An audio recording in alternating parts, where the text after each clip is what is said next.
وصدق رسوله النبي الكريم ونحن على ذلك لمن الشاهدين والشاكرين والحمد لله رب العالمين۔ ہم سب کے لیے سب سے بڑی سعادت مندی یہ ہے کہ اللہ تبارک و تعالیٰ نے ہم کو مسلمان بنا کر بھیجا ہے۔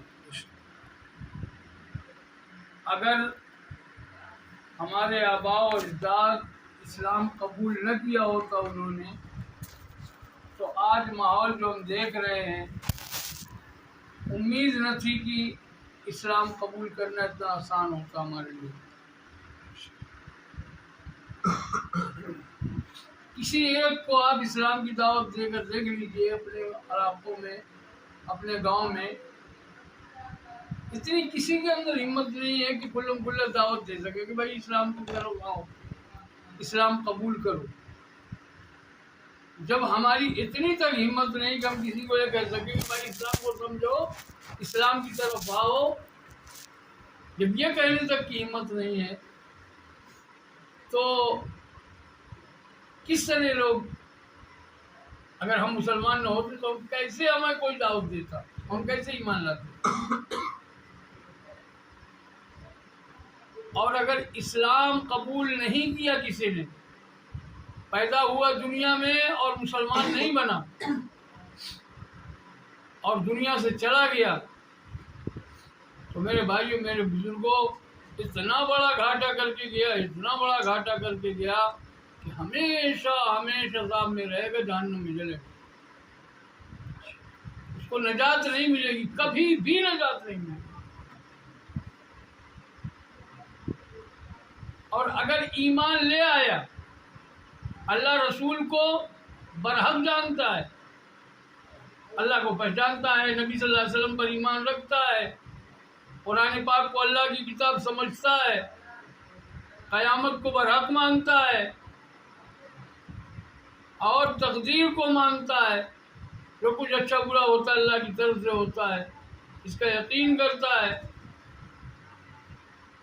مرنے کے بعد دوبارہ پھر زندہ ہونا ہے، اس پر یقین رکھتا ہے، قیامت آنی ہی آنی ہے، اس بات کو سمجھتا ہے، مانتا ہے، تو انشاءاللہ تعالیٰ کچھ عمل بھی نہ کر پائے گا تو اس کو نجات ضرور ملے گی۔ بھلے سے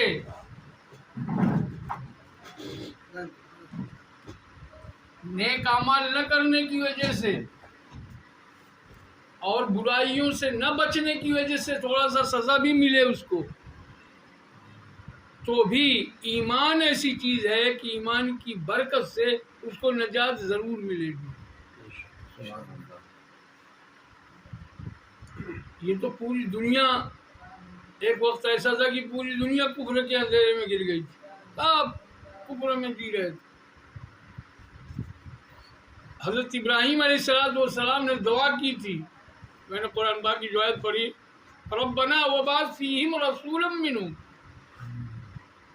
یہ ابراہیم علیہ السلام وہ پیغمبر ہیں، کافر بادشاہ شداد، اس نے حضرت ابراہیم علیہ السلام کو اللہ کی دعوت دینے کی وجہ سے، ایک اللہ کی پہچان جو بندوں کو انہوں نے کرایا، اس اتنی دعوت و تبلیغ کی وجہ سے ان کو آگ میں جلوایا تھا، آگ میں ڈالا تھا، لیکن ڈالنا تو اس کے بس میں تھا، جلانا اس کے بس میں نہیں تھا، کیونکہ آگ جلاتی ہے اللہ کے حکم سے۔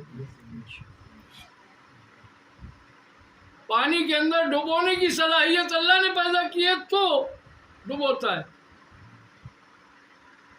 اللہ کے حکم کے بغیر پانی کی طاقت نہیں کہ وہ ڈبو دے۔ حضرت نوح علیہ السلام، ساری دنیا ڈوب گئی تھی، حضرت نوح علیہ السلام کو اللہ نے بچایا، ان کے ساتھیوں کو بچایا، ایمان والوں۔ تو پانی ڈبو نہیں سکتا، آگ جلا نہیں سکتی، برف گلا نہیں سکتا اس کو، جب تک اللہ کا حکم نہ ہو۔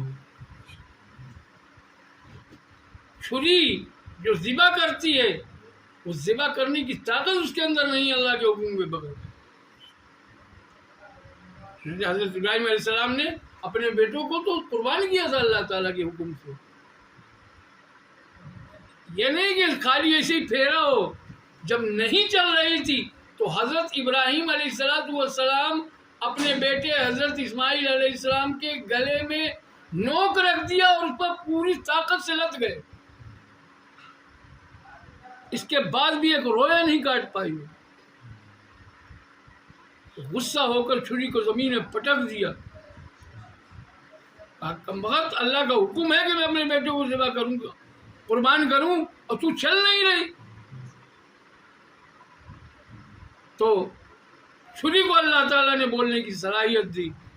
اس نے کہا ابراہیم تو 10 بار چلاتا ہے لیکن میرا رب 100 بار منع کرتا ہے کہ ہرگز اسماعیل کا ایک بال نہ کرنا چاہیے اور نہ تیری قید. چھری میں کاٹنے کی صلاحیت اس وقت ہوگی جب کاٹ پائے گی جب اللہ کا حکم ہوگا، کیونکہ ہر چیز اللہ کی محتاج ہے، وہ اللہ کے حکم کی محتاج ہے اپنا کام کرنے میں. آنکھ ہوتے ہوئے ہم دیکھ نہیں سکتے کسی چیز کو اللہ کا حکم اگر نہ ہو. کان ہوتے ہوئے ہم کوئی چیز سن نہیں سکتے اگر اللہ کا حکم نہ ہو. زبان ہوتے ہوئے ہم بول نہیں سکتے اگر اللہ کا حکم نہ ہو.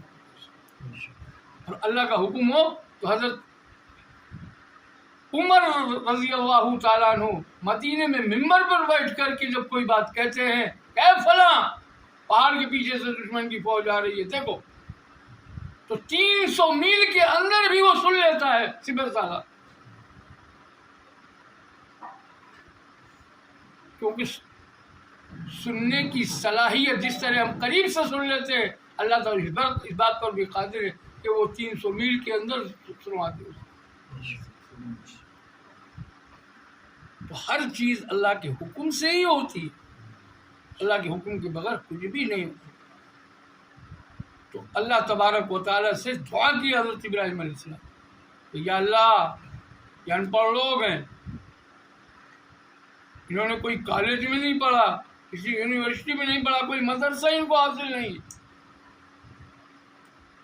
ان امیوں میں ایک رسول بھیج دو، ایک نبی پیدا کر دو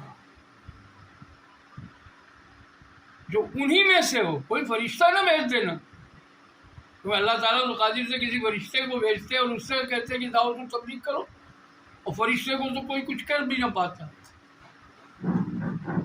اللہ تعالیٰ نے دین پہنچانے کے لیے فرشتوں کو ڈائریکٹ انسانوں کے پاس نہیں بھیجا، سب کے پاس پہلے اپنا ایک برگزیدہ بندہ چنا، ہم ہی میں سے ایک کو چن لیا، اور اس فرشتے کو اپنی بات اپنے رسول کے پاس بھیجائے گی. جاؤ ان کو یہ پیغام دو کہ اب امت میں یہ چیز کرنا، اس کی دعوت دینا.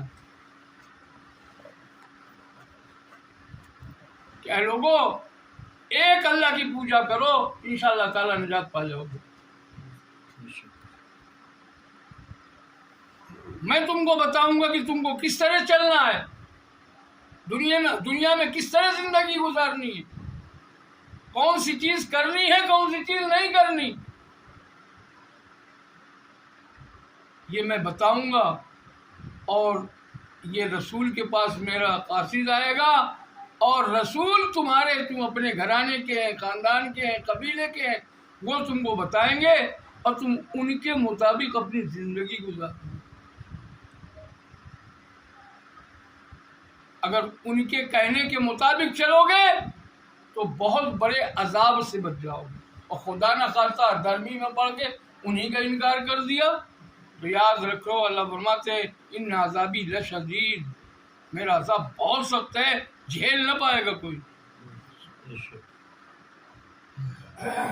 ارے 1 منٹ 1 سیکنڈ کے لیے تو آدمی اپنی انگلی نہیں رکھ پاتا آگ میں، جلتی ہوئی آگ میں.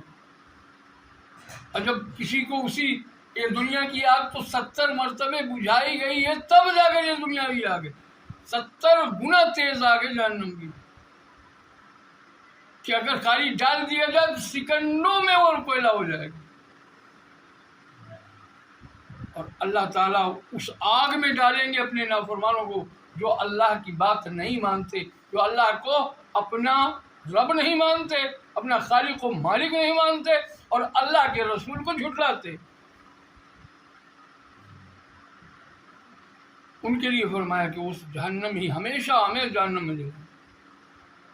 لیکن جس نے بھی رسول کو سچا مان لیا کہ نہیں آپ جو کچھ بتا رہے ہیں بالکل برحق ہے، بے شک پوجنے کے لائق صرف اللہ کی ذات ہے، عبادت کے لائق صرف اللہ کی ذات ہے، اسی کا سجدہ کیا جائے گا، اسی کی نماز پڑھی جائے گی، اسی کے لیے روزہ رکھا جائے گا، اسی کے لیے حج کیا جائے گا، اسی کے لیے زکوٰۃ دی جائے گی، اور جتنے بھی نیک کام نبی علیہ السلام نے کرنے کا حکم دیا ہے ہم اس کو صدق دل سے، دل کی بشاشت کے ساتھ ان تمام چیزوں کو قبول کریں گے اور ان پر عمل کریں گے،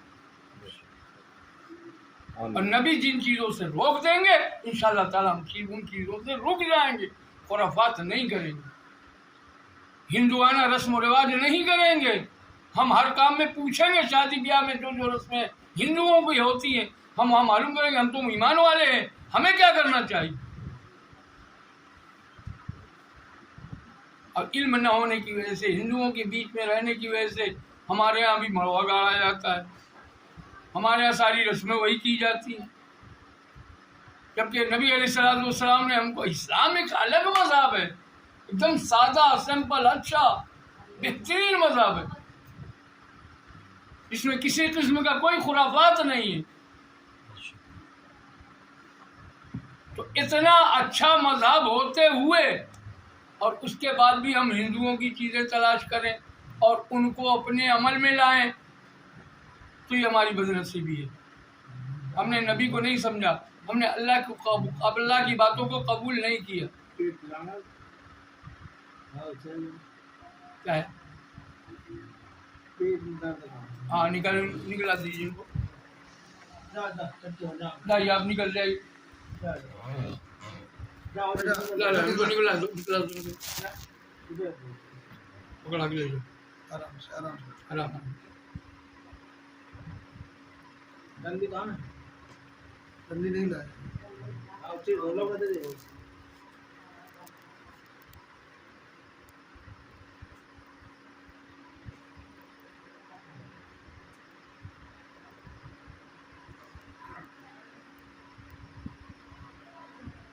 تو میرے بھائیو میرے بزرگوں، کلمہ اتنا آسان نہیں تھا کلمہ پڑھ لینا۔ آج اگر ہم خدا نخواستہ ہندو ہوتے، کافر ہوتے، اللہ نہ کرے، اگر ہوتے انہی لوگوں میں سے، بھائی ہمارا بھی تو، ہماری تو کتنی نسلیں ایسی ہیں جو ابھی خونی رشتے ہوں گے ہندوؤں سے، ہماری ہمت نہیں کہ وہ ہمارا گھر ہے، خاندان ہے، ہمارا خون ہے، لیکن ہم ان کو یہ نہیں کہہ سکتے کہ اسلام میں آ جاؤ، نہیں کہہ پاتے، نہ کہہ پائیں گے، امید ہی نہیں۔ تو اب اندازہ لگائیے کہ اگر اس ماحول کا آدمی کوئی چاہے کہ سمجھ میں آ جائے اس کی بات اور وہ اسلام قبول کر لے تو آسان ہے کلمہ پڑھنا؟ آسان نہیں ہے۔ اس سے بھی سخت ماحول تھا جب جناب محمد رسول اللہ صلی اللہ علیہ وسلم دنیا میں تشریف لائے، اس سے سخت ماحول تھا،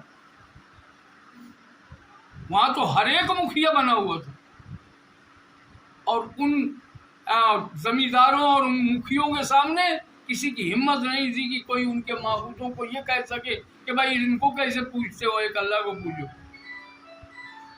اتنا آسان نہیں تھا۔ آج اگر کوئی کسی مندر کے پاس پہنچ جائے، جتنے ہندو جمع ہوں پجاری، ان کے سامنے کوئی کہتے ہیں یار کیا ہے دیوی دیوتاؤں کو پوجتے ہو، ایک اللہ کو پوجو، ہے ہمت اسے کہہ لے گا؟ نہیں کہہ پائے گا۔ جب آج کا ماحول اس سے زیادہ سخت ماحول تھا، جب جناب محمد رسول اللہ صلی اللہ علیہ وسلم سب کو اکٹھا فرمایا اور فرمایا ہے لوگوں، اگر میں تم سے کہوں کہ دشمن کی بڑی فوج پیچھے لگی ہوئی ہے، پہاڑی کے نیچے ہے، اور ابھی آئے گی اور ایک ایک کو کاٹ ڈالے گی، میری بات مانو گے تم؟ میں یہ کہوں تو مان لو گے تم میری بات؟ سب نے ایک زبان ہو کے کہا کہ محمد اگر آپ ایسا کہہ رہے ہیں تو بالکل آپ سچی بات کر رہے ہیں، کیونکہ ہم نے کبھی آپ کو جھوٹ بولتے دیکھا ہی نہیں، کبھی آپ نے جھوٹ نہیں کہا کوئی بات۔ تو اگر آپ یہ کہہ دیں کہ دشمن کی بہت بڑی فوج ابھی چڑھائی کر کے اور ہم کو قتل کر دے گی تو ہم بالکل سچا مان لیں گے۔ تو حضور نے فرمایا دشمن کی فوج تو نہیں ہے، لیکن اس سے بھی بری چیز ہے سامنے کہ اگر تم نے ان دیوی دیوتاؤں کو نہیں چھوڑا ہے کہ اللہ کی پوجا نہیں کی تو ایسی جہنم ہم سب کے لیے تیار ہے کہ جس کو انسان سہ نہ پائے.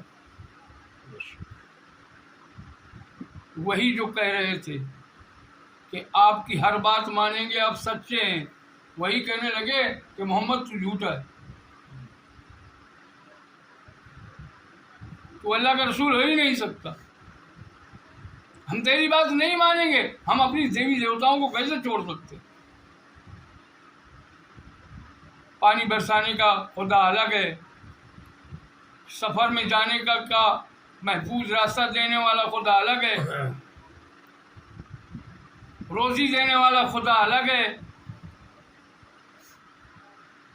لڑکی لڑکا دینے والا خدا الگ ہے. الگ الگ بابا لوگ موجود ہیں، تو ہم ان بابوں سے مانگیں گے، ان کی پوجا کریں گے کہ ایک اللہ ہمیں کیا دے دے گا؟ جب ہم 300 سے اوپر 360 بتوں کو پوجتے ہیں، اس میں ہمارا کام نہیں بن پاتا، تو خالی ایک خدا کیسے سب کام کر دے گا؟ ان کی بدھی میں، ان کی عقل میں یہ بات چڑھ نہیں پائی. اور جبکہ اللہ تبارک و تعالیٰ کی ذات اتنی طاقتور ہے کہ آدمی عقل سے سوچ ہی نہیں سکتا.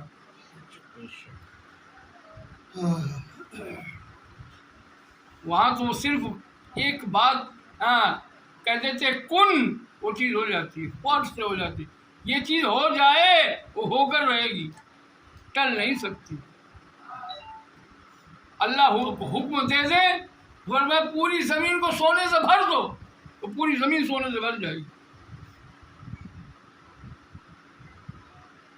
قرب قیامت کے جتنا ہم نزدیک آ رہے ہیں، قیامت نزدیک آ رہی ہے، ہمارے بہت قریب ہے. قرب قیامت ہمارے نبی صلی اللہ علیہ وسلم نے فرمایا ہے کہ زمین اپنے پورے خزانے اگل دے گی.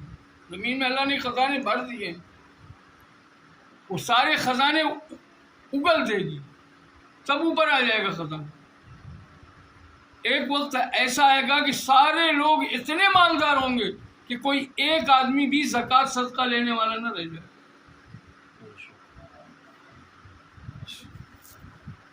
اس وقت لوگ اپنی زکوٰۃوں کا مصرف ڈھونڈتے پھریں گے کہ کہاں دیں، کس کو دیں. اس کے بعد بھائی میری یہ زکوٰۃ لے لو، ارے تو اپنی زکوٰۃ میری خود رکھی ہوئی ہے، تو لے جا.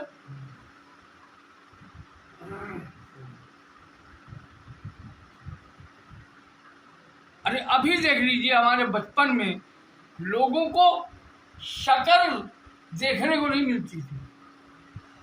لوگ گڑ، اگر زیادہ میٹھی چیز کو استعمال تو گڑ زیادہ سے زیادہ استعمال ہوتا تھا. اور باراتوں میں لوگ اس لیے جایا کرتے تھے کہ بھائی وہاں پر دو کم سے کم لڈو مل جائیں گے. بہت سے لوگ میلادوں میں اس لیے جاتے تھے کہ ایک بتاشا مل جائے گا کھانے کو. آج لڈو میں لوگ ہاتھ نہیں لگاتے، اچھا ہی نہیں لگتا کسی کو. جس کے سامنے آپ مٹھائی پیش کرے گا، یہ میٹھے سے مجھے الرجی ہے، بھائی میٹھا نہیں، نمکین لاؤ، نمکین کھاؤں گا. کیا ہے کہ ابھی پورے خزانے زمین میں نہیں اگلا، لیکن ابھی سے ساری چیزیں سب کو پہنچتی ہیں. کتنا بھی غریب ہو، ہر چیز ہر ایک کھا رہا ہے. ورنہ ایک وقت وہ تھا کہ زمیندار تو اچھا کھا لیتا تھا، بقیہ لوگ بیچارے رعایا تھے، کچھ نہیں کسی کو ملتا. تو اللہ تبارک و نجات ہم کو ملے گی اللہ تعالیٰ کے دین پر عمل کرنے سے. اور عمل کرنا میرے بھائیوں اس وقت آئے گا جب ہم اپنے خود بھی اور اپنے بچوں کو دینی تعلیم دلائیں گے، تب پتہ چلے گا کہ دین کیا چیز ہے. ورنہ دین سے اگر دور ہیں، بھائی بچہ بھی ہمارا نہیں پڑھ رہا کہ وہی آ کر ہم کو بتا دے. ہمارے پاس تو اتنی ہمت نہیں کہ ہم جا کر مدرسے میں پڑھیں. بچوں کو پڑھا لیں، بچوں سے سیکھ لیں. تو یہ بہت ضروری ہے، بچوں کو مدارس میں پڑھوانا بے حد ضروری ہے، بے حد ضروری ہے اگر اپنے کو مسلمان باقی رکھنا ہے، اپنی نسلوں کو مسلمان باقی رکھنا ہے. کیونکہ وقت ایسا آ رہا ہے، کافر اس طریقے سے لگا ہوا ہے کہ وہ چاہتا ہے کہ ہم اور آپ اپنے دین پر قائم نہ رہ سکیں.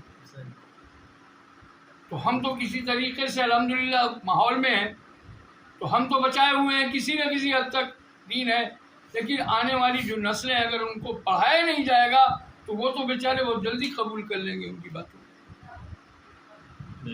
تو اس لیے چاہا جاتا ہے کہ بچوں کو کم سے کم اپنے بچوں کو ضرور مدارس میں پڑھائیں، دینی تعلیم ضرور دلائیں، تاکہ ہمارے بچے ایمان پر باقی رہ جائیں، ہمارے اندر دین آ جائے، ہم جس مذہب کو قبول کر چکے ہیں اس مذہب میں باقی بھی رہیں، اور اس کے باقی رہنے میں کیا کیا چیزیں کرنی پڑتی ہے وہ سب چیزیں کرنے کی سمجھ ہمارے اندر پیدا ہو جائے۔